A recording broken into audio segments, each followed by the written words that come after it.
What's going on? Welcome to Beholden to the Riff, the heaviest bass channel on YouTube. Today, we're grabbing our scalpel and slicing into some rhythm with the Beat Dissector. Let's do this.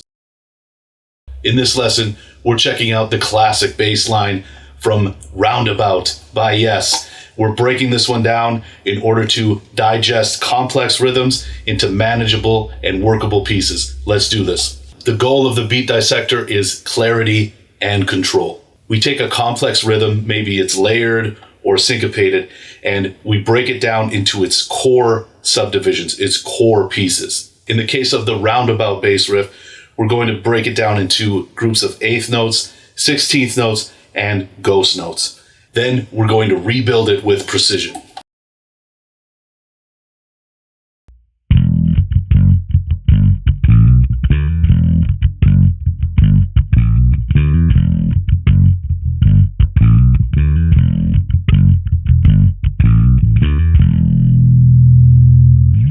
Such a fun riff to play, very syncopated, very rhythmically complex. Let's break it down piece by piece. So the first piece or rhythmic subdivision that we're going to break it into is eighth note and a 16th note just played on the open low string sounds. And I'll just kind of loop that.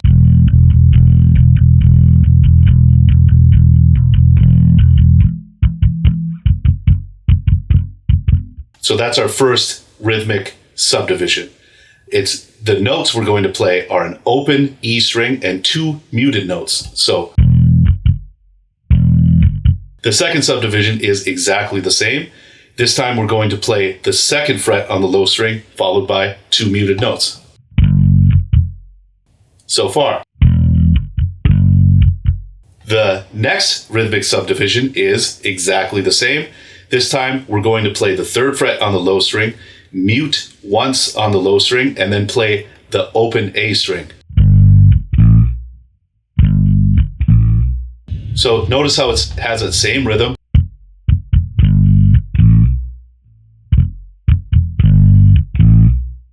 Okay, so far we have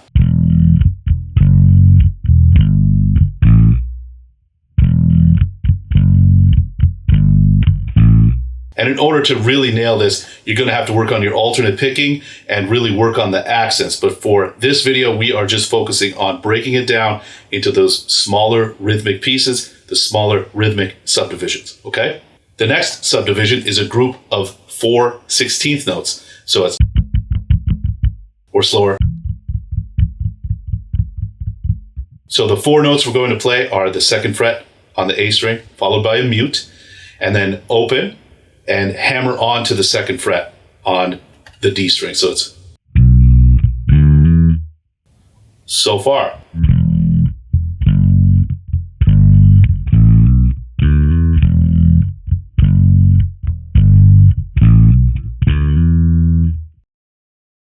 So when you're learning complex riffs, this is the technique to incorporate into your routine.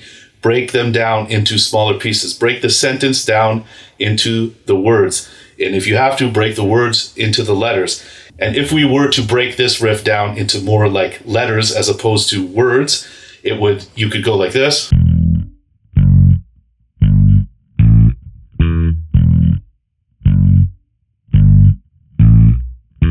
So in that case, I'm really just playing the accents. Then you could add the hammer-ons.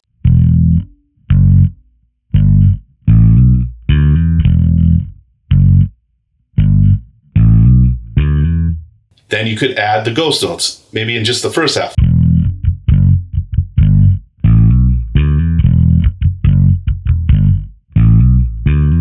Maybe add one more.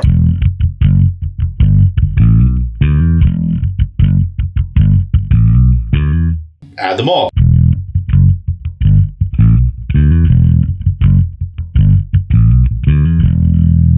And then bring it up to speed.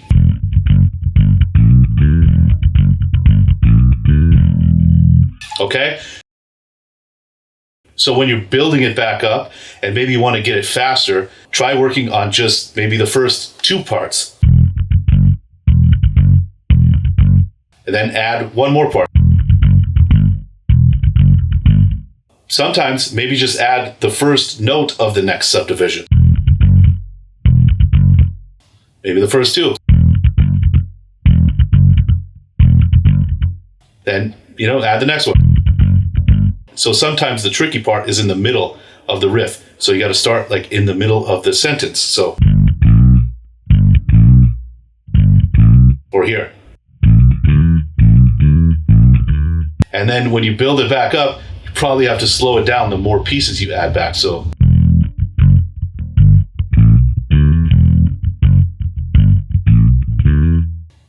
okay?